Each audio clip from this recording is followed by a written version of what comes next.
Welcome to the Adoption Curve, the show where we explore how leading organizations are transforming their approach to turn technology adoption into a strategic advantage.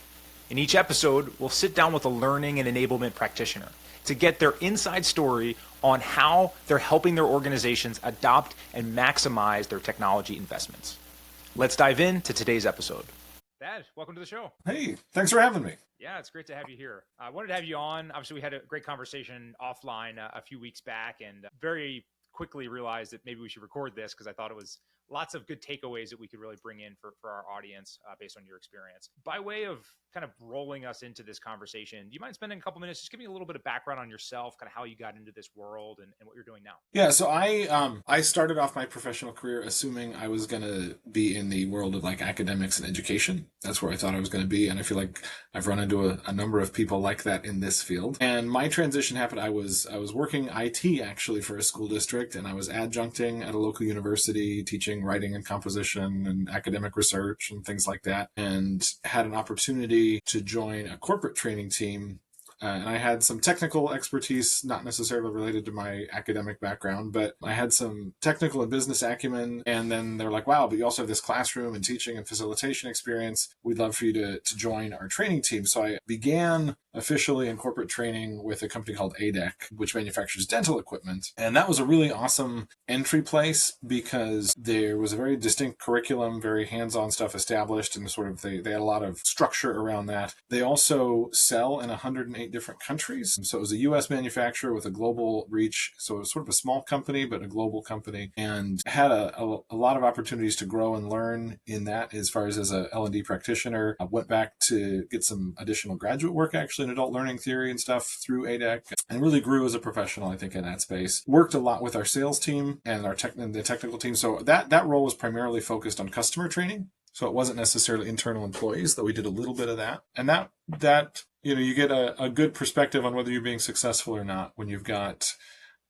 the guys from all around the US or all around the country, and then you go to Europe and they're asking totally different questions or have totally different concerns, or, everyone's trying to stump you and in good sort of ways. And then transitioned to the steel industry a couple of years ago and worked with commercial teams at US Steel for a while. And a lot of that was sort of a similar thing. Like there was a lot of digital transformation journey there as far as very established industry that needed some tools to grow and do some different things and serve customers better. And then currently I'm the director of training at Phoenix Global, which is a steel mill services company. And in that capacity, we're actually building out a lot of our training previous has always been on the job site. And so building out a facility, we've got about 100 acres that we're building for heavy equipment operator training. And so that's, front end loaders, people doing hot pit work, pot carriers, dealing with the slag or scrap or all the different materials that we deal with. So a lot of hands-on training there. But at the same time, there's a lot of, hey, now we're going to start moving away from paper processes. So your pre-shift inspections, it's no longer just going to be this document that gets filed away. You're going to have a tablet. You're going to be taking pictures. You're going to be doing some different things as an operator even. So that's been a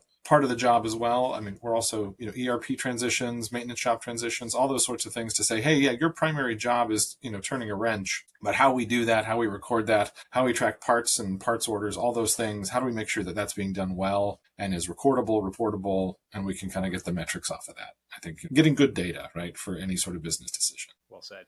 Yeah, so one of our missions here with the Adoption Curve is really to highlight all the wide-ranging perspectives in industries and different areas in which training and L&D sort of weave into, which includes these sort of infrastructure organizations, blue-collar spaces, things in the field, construction. I wanted to really highlight this because I think there is a ton of information out there around general knowledge work and how people are working remotely and those challenges. But as I'm sure one can imagine, trying to then transfer this into the field with an industry that may be a couple of decades behind even email and some of those other things, the transition has been, I'm sure, slow and painful. And we're working through a variety of different technological advances as well as just how people work. So I wanted to really highlight some of these things. Let's start with the COVID experience. I'd love to kind of hear where that was a transition for you in your role and taking this kind of like what was, I'm sure, in the field into, hey, we've got to do digital and we've got to do it Yeah. effectively overnight? No, so I think there was a couple of concerns there. So our training curriculum at that point was really focused on face-to-face courses, whether that be at our training facility on our campus or going out to our dealer facilities around the globe and doing, hands-on training in Dubai or wherever it happens to be. And then COVID hit and we couldn't do that. And as a team that was highly focused on classroom training, we needed to prove that we had something else to offer very quickly. So I think one of the mistakes we first made was trying to say, we're just going to replicate what we do in a classroom on Teams or WebEx or whatever. So I think I remember that we were doing a sales class and I was working with our in-house sales team facilitators and some of the stuff I was doing. And we basically tried to have people on Teams for 6 hours a day. And that was painful. We learned a lot from that. They were very gracious. They were present, and we were, trying to keep your cameras on, do all that stuff. And that's just a hard thing to do. So I think we realized we can't do that. It's not going to be the same. And so and we did a lot of discussion and demonstration and we were able to, one thing we did bring cameras into our dental operatories at that point. So there was some physical equipment. We got cameras around. We were able to do stuff. I mean, it was strange to be the only person in the building instead of having 30 people in the building with you. But so we tried to simulate what we could with cameras, but at the same time, we started to do a lot more pre-work. That was one of the things we tried to do to make some of the discussion a little more focused. So it's hard to put people on the spot on Teams, whereas in a room, it's comfortable to ask a question and let it settle and kind of get different perspectives or have people say, okay, talk in your group. But that's a really hard thing to do digitally. And so we did some pre-questions, what are the struggles in your territory? What are you, what is something that you want to grow in your business line? We have different, if a salesperson comes all sorts of different backgrounds in the dental industry, you have someone who comes from a clinical background who's come into sales and someone maybe who came from a different industry in sales and was now doing this. So they all have their different perspectives or challenges or things that they want to grow. So I think having some of those specific questions. The other thing we did on the technical side was to create a lot more video content, as far as we'd already done some install guides. We'd launched our digital learning platform, our LMS, for our customers a few years before that. And that just became a huge thing because initially we were probably reaching about 800 people a year in our classroom sessions. And we were feeling pretty proud about that until we realized that the audience was probably more like 7,000 to 10,000 people. That's who we need to really be helping and reaching and training. And so I was wow, we just don't we're never going to have the bandwidth to train 10,000 people in a classroom in a year. So how do we reach that? So that's when we started. And thankfully it was probably 4 or 5 years before COVID that we really started to think about how do we use digital learning in an effective way. And I think trying to grow with some real hands-on content, some simulation, some video-based stuff as well. But man, trying to transition those live sessions. I think you mentioned having your dog in the background or something. I still remember one of my first technical training programs with a new dealer. They were in Qatar, I think at Doha, and the time difference was such. So I think it was midnight my time. It was, I don't even know what time it was their time.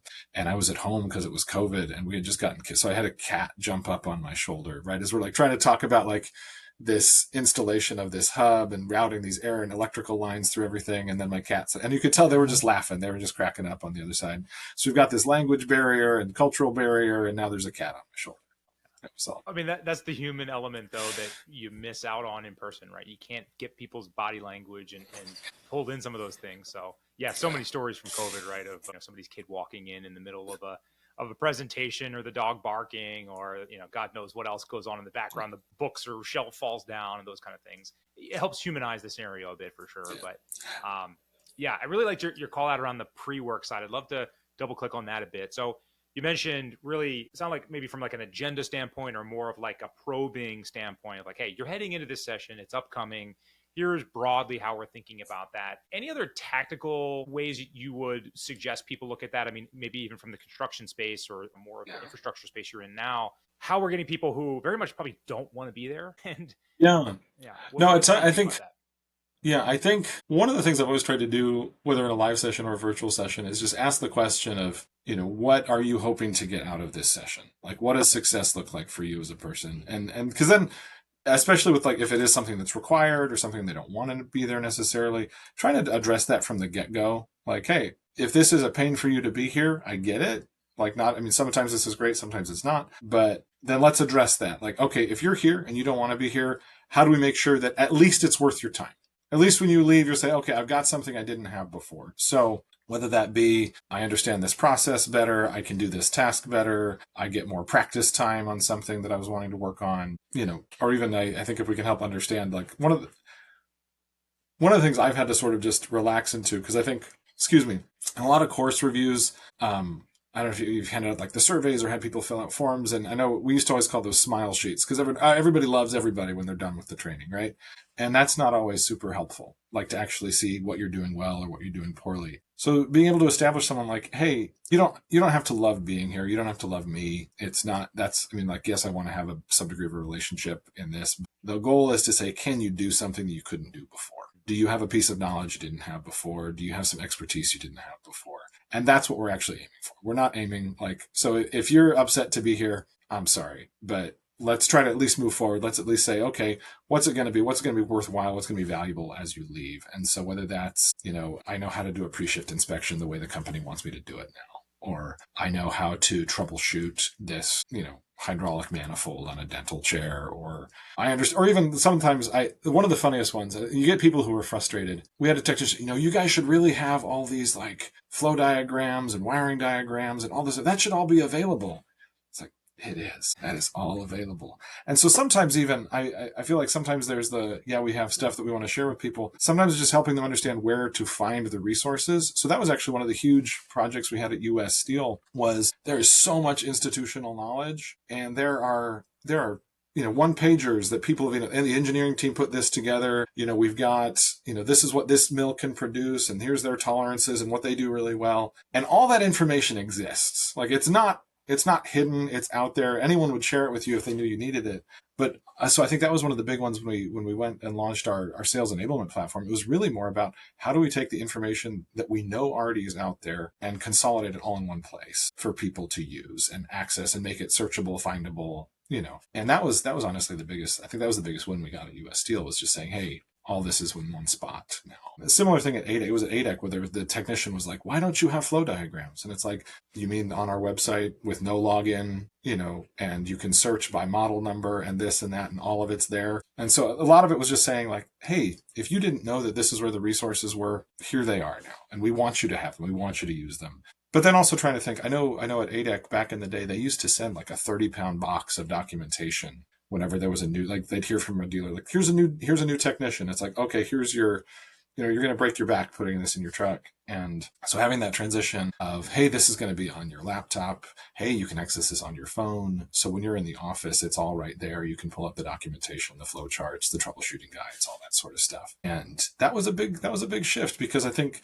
people are like, but where's my flip chart that I can kind of like fold the papers out and do this? And it was like, that you can print it off if you want to, but this is all digital now. And that's the way it's going to be. I mean, there isn't really any going back. And honestly, that helped us internationally. My gosh, like, hey, we can make this available to someone in Thailand like that. Or, hey, like, I guess our dealer in Estonia, they can have access to all of it immediately and, not have to worry about, shipping or a UPS thing or whatever happens. So yeah, that changed. I'm curious to get your take. It sounds like you err on the side of, based on what the end learner needs.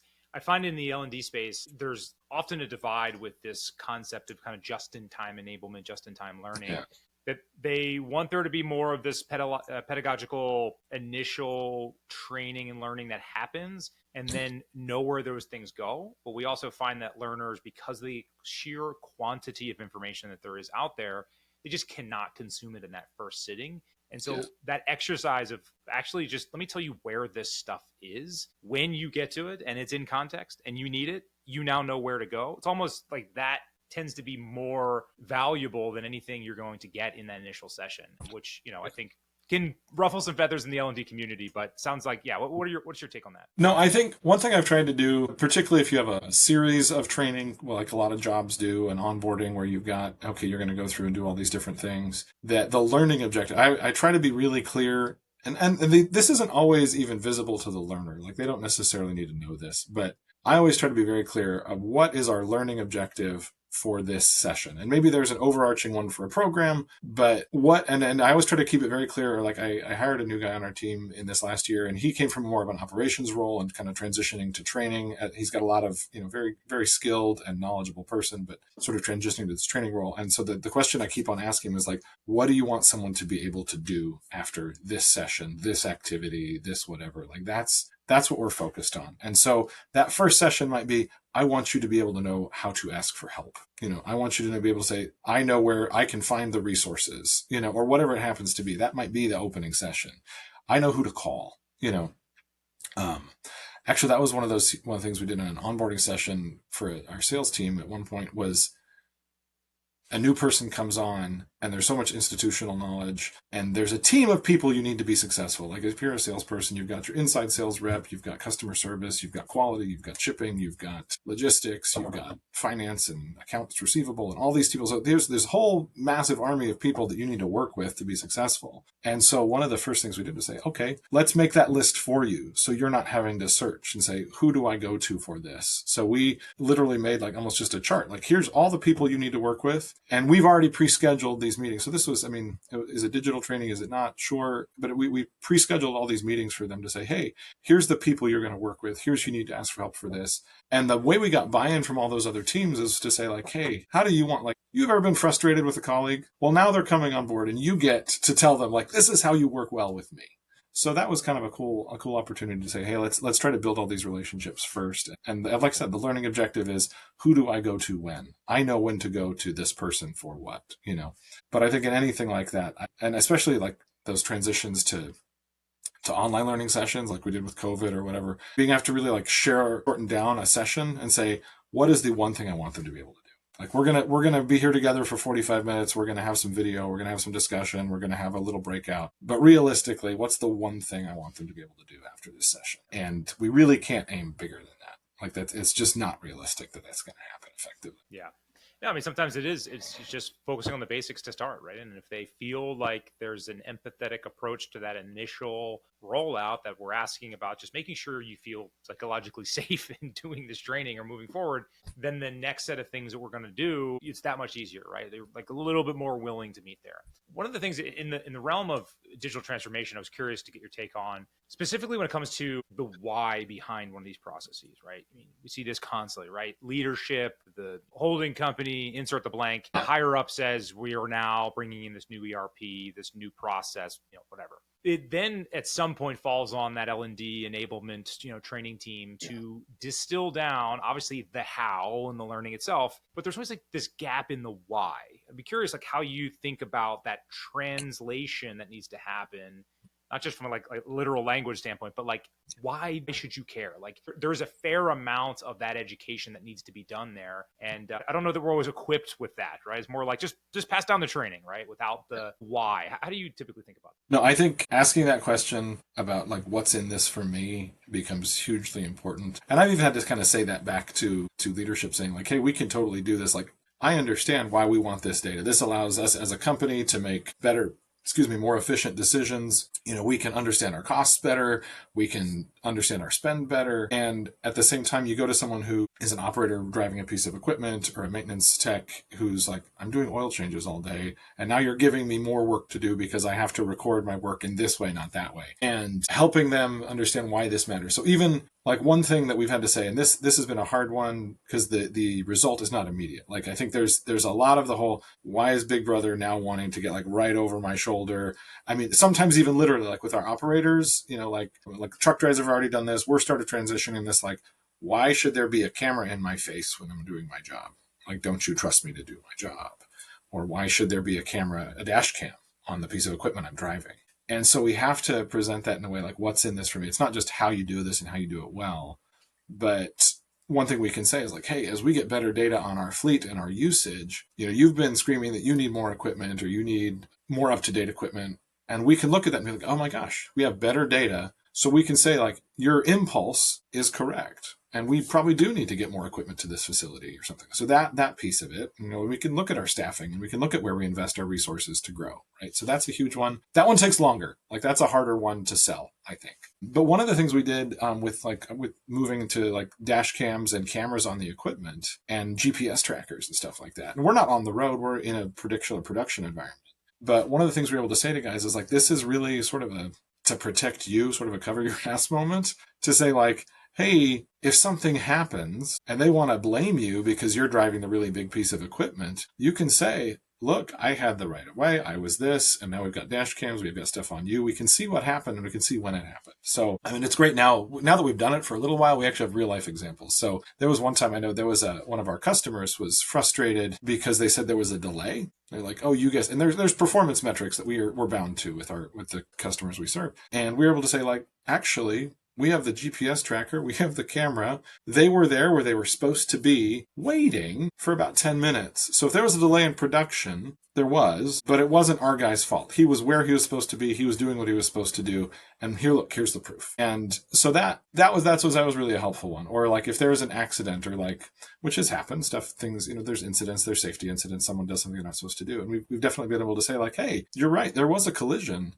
but that vehicle shouldn't have been in that spot to begin with. They were in a place they shouldn't have been, doing something they shouldn't have been doing. And our guy, that was that's not really on them, that other person was doing something strange, So I think we've had a couple examples now that we can pull from to say, hey, this is how it protects you. This is why it's good for your benefit. That one, I think other ones are a little harder sometimes when it's like an ERP process or like hey, here's how you're going to track your work orders. Here's how you're going to track your hours, time, whatever. But one thing I did, we had an issue where there's a site that was having some challenges with adoption, I guess you could say. And so I went down on the shop floor and I was like, hey, I was very upfront with why I was there. I was like, hey, we know that there's been some pushback. There's, not everybody's happy with this, but this is also where we're going. Like there's not, so trying to figure out how do we help you use the tool better? And also know that as we bring new people on, how can we help get them up to speed better and faster? And so one thing I did was like, hey, you walk me through what you do and I'm just going to time you. And I was like, and this isn't a performance review. I just want to see like, you're telling me that this is a real problem. This is a challenge. This is something that makes your job harder. And I just want to see what's, let's establish a baseline, like what's normal. So I was like, so don't, no one's judging you. I just want to see like, how long does it take? And so we were able to do that. I went through a couple different processes and just timed people and said, hey, how long, what's the metric? How long does it take you to do this new process that is now cumbersome? And when I asked them back and I was like, okay, you did this, it took 3 minutes. Is that too long? And they're like, no, it's probably okay. I was like, okay, then, so I think some of that attitude of like, you're right, it might be not as intuitive as just checking a box on a piece of paper and moving on. But if I ask you like, hey, for this many work orders, is 3 minutes of admin time too much? Or 5 minutes of admin time too much? They're like, no, that's probably okay. I was like, okay, great. So I think trying to get down, and so that was one thing I did. I tried to get down like, and actually have the conversation with the person doing the job, So yeah, I think that boots on the ground approach is really the missing link there, right? Talk about humanizing that experience. It's not just something that was mandated and passed down. It's I'm here. I'm hearing that this is a frustration. That's why I decided to show up. I want to actually get a better understanding to make sure that we're not missing something, right? And we can go through this together and really understand where we can make this process better for you or what your additional concerns are. But let's talk about it, right? Sometimes it's just people venting. They just want to vent about just the job itself, right? And they realize, okay, that's not actually that bad. The other thing I'd say is a little bit of the stroking of the ego at times, especially with folks that take a lot of pride in the work that they do, which hopefully most people do. It's, well, we think that you're a top performer and we want to reinforce that behavior. And so by us, like we've done this with recording all of our calls internally. Like this is not so we can shout out and make sure we check all the words that you use. It's because often I want to reference back because you make really great points that would otherwise just evaporate into the ether. We wouldn't be able to extract that data or that insight or reference that material back or train somebody else on that or use that for some other kind of insight somewhere. We actually want to like use you as a subject matter expert, right? And prop you up in this new initiative we're putting on. Actually is more of a spotlight in a good way, right? We're putting you on stage versus, like you said, running you through some kind of like test environment and a performance review. No, that was very much part of the conversation there where I said, look, we're going to bring on board a ton of other people and you happen to be one of the first ones. So if you think this should be better, And you've said, how do we make it better for the next person in line? And so that was a large part of that conversation too, to say like, hey, what have you discovered works well? What have you? So yeah, trying to say like, we trust your expertise. There's a reason you're doing the job you're doing, and we want to make that knowledge transferable. Right. Yeah. So right. That's that bit of authority, right? That we're allowing people to be a part of the team, part of the decision-making process. They just want to feel included, right? That that's not just a cog in the wheel and they're having something just passed down and yelled at them. They get to actually be a part of the process, which I think is fundamental here.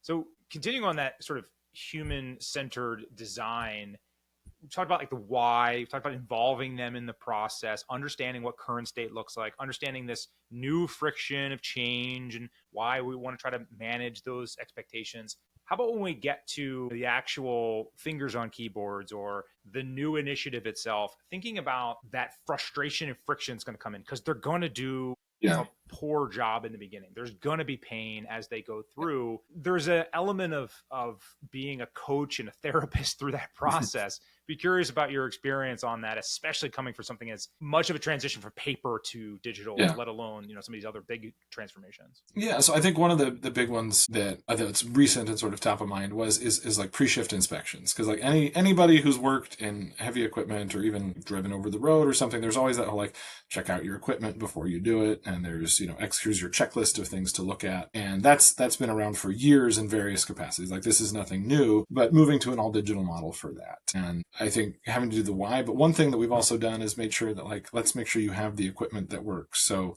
here's your tablet, and this is yours to use now, and you don't have to share it. It's the one that you get. And I think even having less sharing has been helpful. Not just as far as like knowing like this is mine and this is what I'm responsible for. So people take ownership of their tools, and so I think a little bit of that and that the investment to do that. And I think even practicing in a low stress environment. So we, at our training site, it's not a production facility, but we still do the exact same thing on pre-shift inspections. It's like, hey, like there's no rush here. No one's screaming at you that production is behind and you need to get going.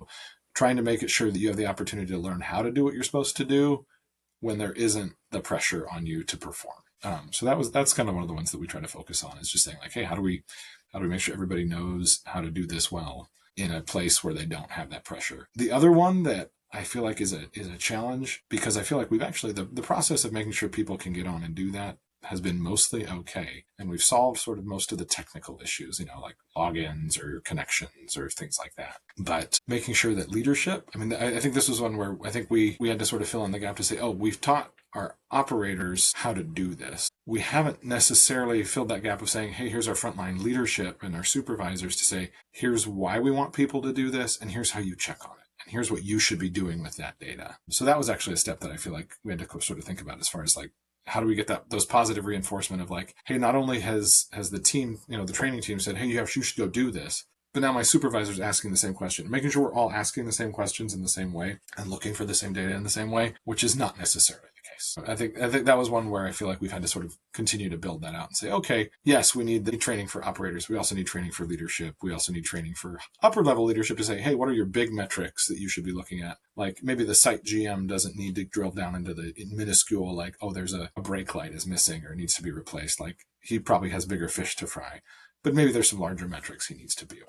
Trying to figure out who needs to know what when, and that's a consistent message throughout different roles. That's been, I think, one that has been kind of a challenge at them to think about and how we work on that. That's a really good call out of like persona-based training for these different initiatives, thinking about the audience that's going to consume that. Yeah, not just focusing on the end operator of that, whatever that system is or that new project, but also that they see that there's a loop, like a closed loop to this, right? So like I put this input in that you're asking me why, and I'm taking your word that this matters, right? And then if I just never see any data or reporting or anything back on that, I feel like I'm just kind of screaming it into the void.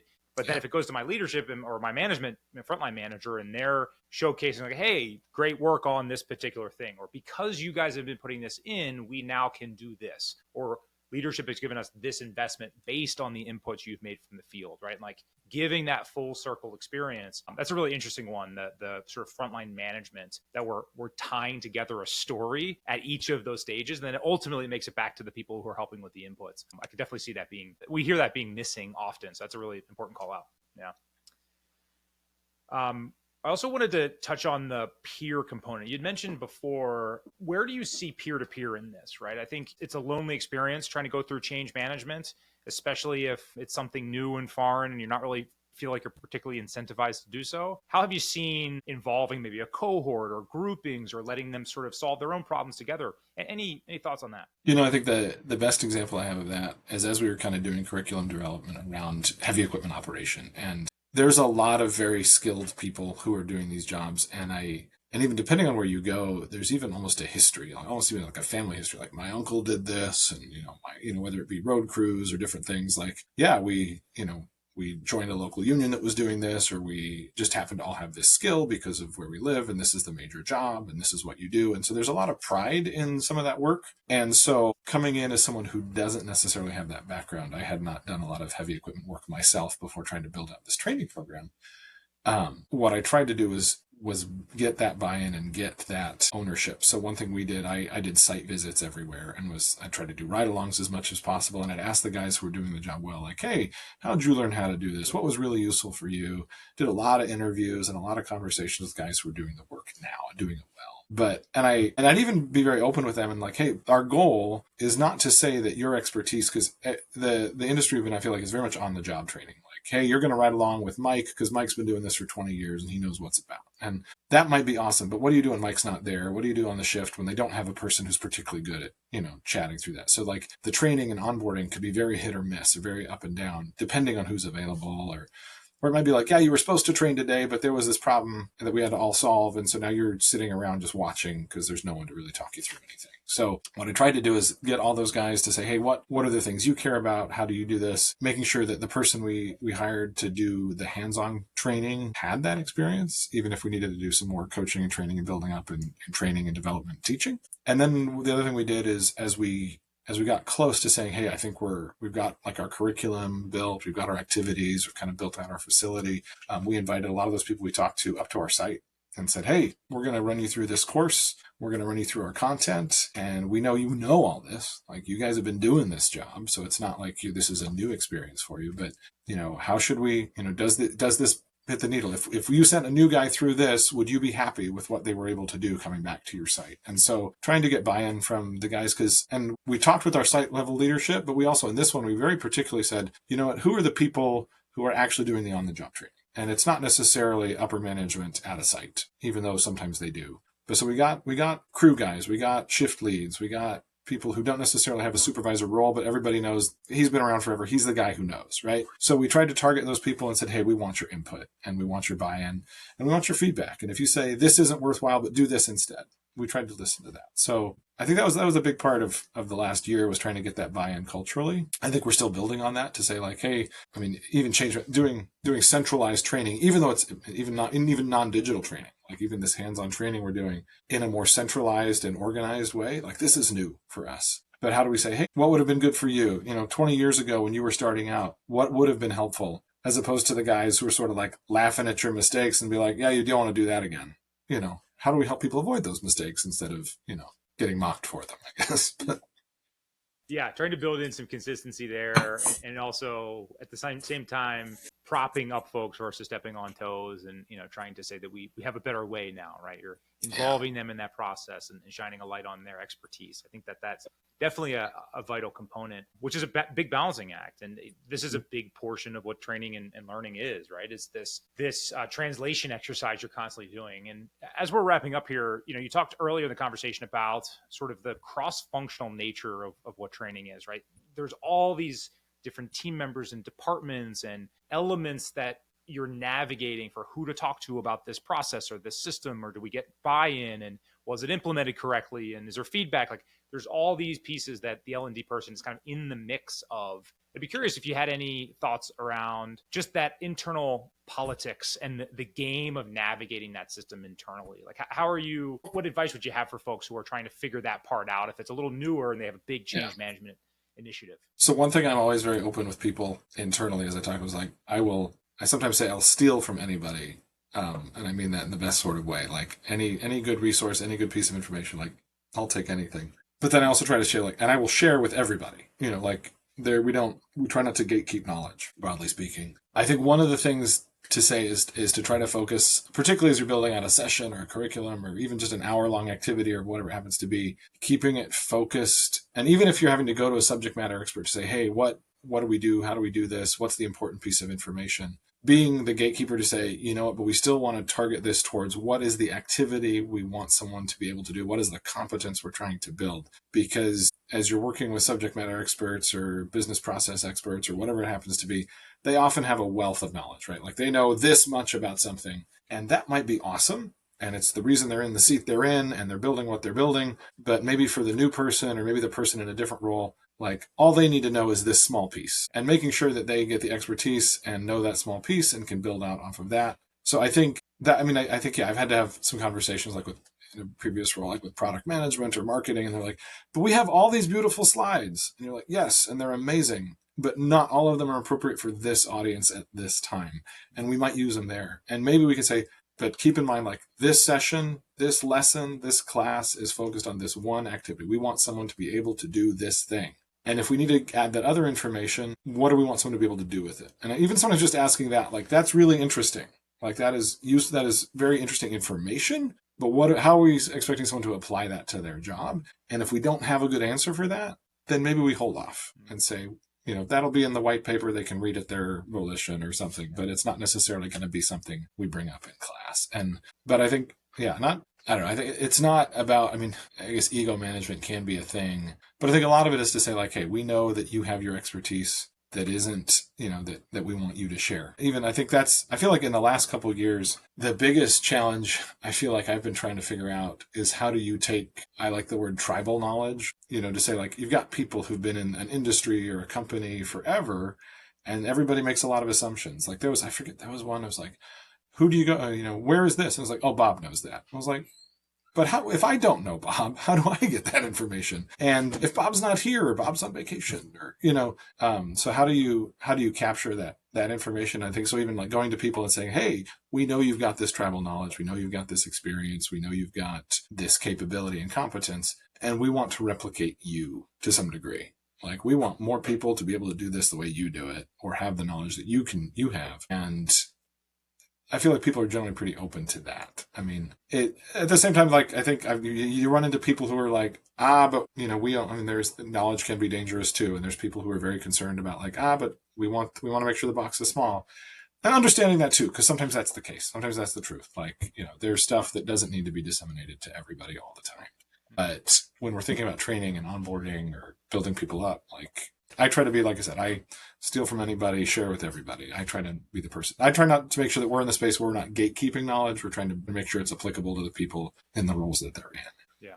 So well said. Well said. Yeah, I love the tribal knowledge concept, as well as use the word capture, which we use very often, especially when it comes to subject matter expertise. It's like, how do we reduce the friction to allow this person to share openly their expertise in the context and all the things that they want to describe, but then we have the full authority to sort of trim that down to what we think will actually be real absorbed knowledge in this particular session or outcome. And that was what my takeaway from your description there was like, if we top down know what outcome we're trying to get to, and then we know which pieces we can sort of like leave out to be that, yeah, we'll ship them the 30-pound package of brochures with that stuff. And then the meat of it here really needs to be like this. And I think to your point, we've certainly seen this. The true subject matter experts are actually really open to sharing. Like they had to learn this the hard way, and they love to be, kind of propped up to say like, wow, I can't believe you figured all this out. This is so helpful. And again, when you go in with that openness and that empathy to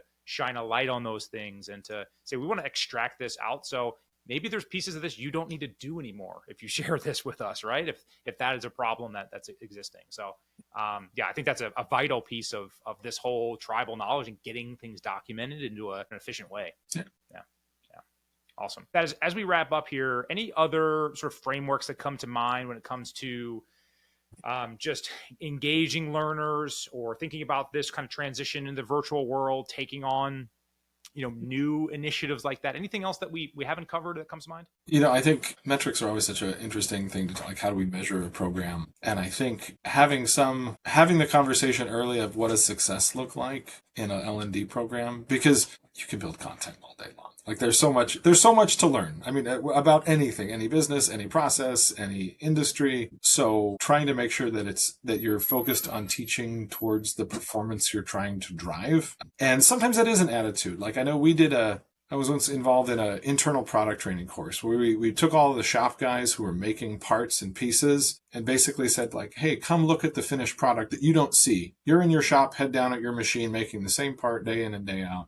Come see the big picture. Come see what we're doing. Come see what it means for our customers. And the whole point of that wasn't really about you get to do your job better. The metric we were going for was, do you now care a little bit more? Like, are we helping shift an attitude of saying, oh, this is why what I do is important because the end use is this. And now I've got a bigger perspective on what's going on. And so maybe our metric there is like, do you understand now what this larger piece is? But I think, yeah, having to kind of have that conversation early because I think sometimes people are like, oh, it's a training issue. So let's throw some training at this. And I guess the first comment, like, not all performance issues are training issues, right? Like, is it a tool issue? Is it a resource issue? Is it a environment issue? That's not really a training issue. So making sure you have those metrics and try to define those metrics early, I think is one of those, like, what does success look like as far as performance metrics or something like that? I'd say, and then even as you do start generating content or quizzing or testing, as much as I think our testing is often based on like, hey, let's measure a learner and they scored, 85 out of 100 on this or whatever, using those metrics, like those knowledge-based metrics to look at your own program. So,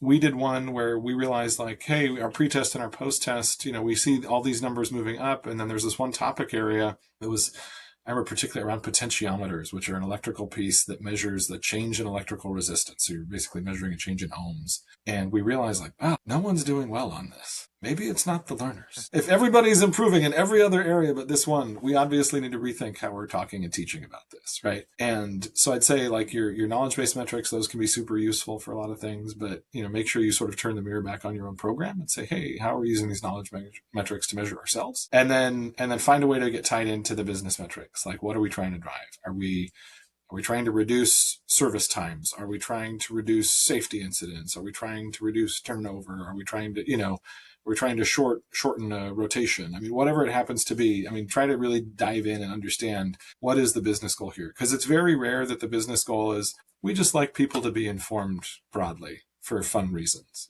There's often our safety metrics aren't what we want them to be, or, we want our appointment times to be shorter. We want our rotation to be shorter, or we want to be able to do more in a certain amount of time. And really trying to understand the performance. I think that's the biggest thing I would say is like, understand what the business need is, because if you can define that and be part of the solution, then you become really valuable.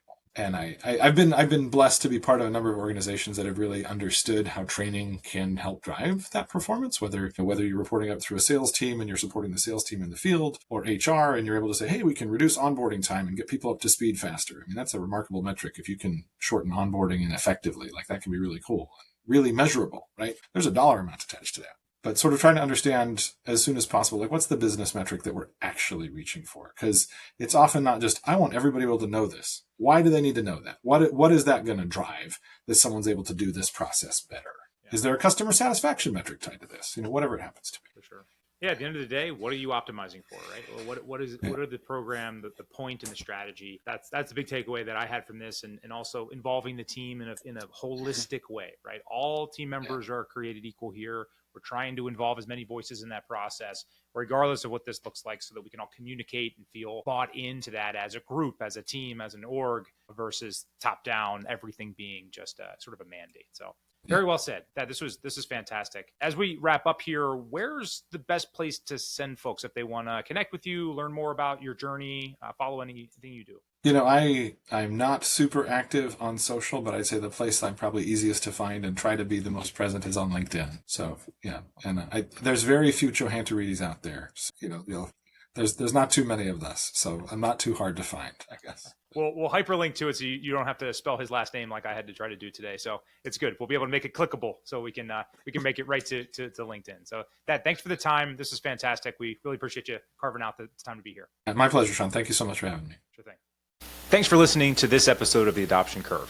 If you've enjoyed today's conversation and want more content like this, I highly recommend subscribing to our newsletter, where we break down insights, frameworks, and templates from our guests on each show. To access, go to iorad.com/ newsletter. Also, make sure you subscribe to our show wherever you get your podcasts so you never miss an episode.